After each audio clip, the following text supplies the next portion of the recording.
यदि महर्षि दयानंद सरस्वती ना होते और स्वामी श्रद्धानंद ना होते तो आज स्वामी रामदेव भी आपके बीच में ना होते।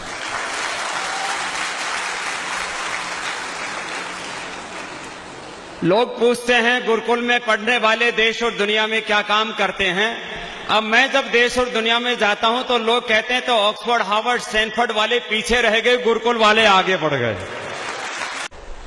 यहां 1902 से गुरुकुल कांगड़ी की स्थापना से लेकर के और महर्षि दयानंद सरस्वती ने जो पाखंड खंडनी पताका यहां पर लहराई थी,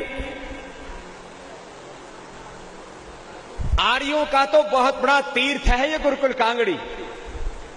मुझे तो ऐसा लगता है कि देश और दुनिया के सभी आर्यों को साल में कम से कम एक बार, जैसे मुसलमान लोग मक्का मदीना आते और हमारे हिंदू लोग अलग अलग तीर्थों में जाते हैं, सारे आर्यों को कम से कम साल में एक बार यहां गुरुकुल कांगड़ी में जरूर आना चाहिए। क्या आर्य समाज में ऐसा कर सकता है? अरे हमारा तो बना हुआ संगठन 150 वर्षों का हो जाएगा 2025 तक। 2025 में संघ अपना शायद क्या 100वां वर्ष मना रहा है। 2025 में संघ अपना 100वां वर्ष मना रहा है। अच्छी बात है, उनके लिए अपने उनके गौरव के प्रतीक हैं। अलग अलग उन्होंने जो भी सामाजिक, सांस्कृतिक रूप से, राजनीतिक रूप से जो किया, उसकी उपलब्धि पर अपने आप को गौरवान्वित अनुभव करे।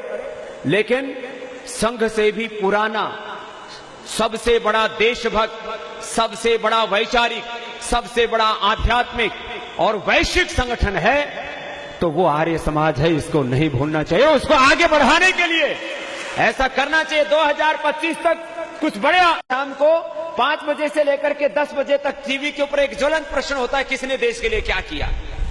संघ ने देश के लिए क्या किया? बीजेपी ने देश के लिए क्या किया? कांग्रेसियों ने देश के लिए क्या किया? तुमने क्या किया? उसने क्या किया? आज देश के सारे संगठन एक तरफ, जितने भी राजनीतिक और सांस्कृतिक संगठन है वो एक तरफ, और एक तरफ आर्य समाज। तो आर्य समाज ने देश के सारे संगठनों से ज्यादा के इस देश को आजादी दिलाने आंदोलन चला करते हैं। ऐसा नहीं सोचना चाहिए। यह एक अलग प्रश्न है कि यदि आजादी के वक्त से ही आर्य समाज के लोग कोई एक राजनीतिक दल गठित करके और उसको पुष्ट करते तो आर्य समाज का राजनीतिक हस्तक्षेप भी आज बहुत बड़ा होता। दूसरों के सामने तो मैं हाथ नहीं पसारने पड़ते। अरे आर्य समाज इतना ताकतवर था, यदि शुरू से आप संगठित होते तो आज आप देश और दुनिया को बात को देने की स्थिति में होते। अरे महर्षि दयानंद जैसे शेर के पुत्र होकर के आज तुम अपने आप को दरिद्र महसूस करते हो, ये तो हमारे लिए शर्मिंदगी की बात है।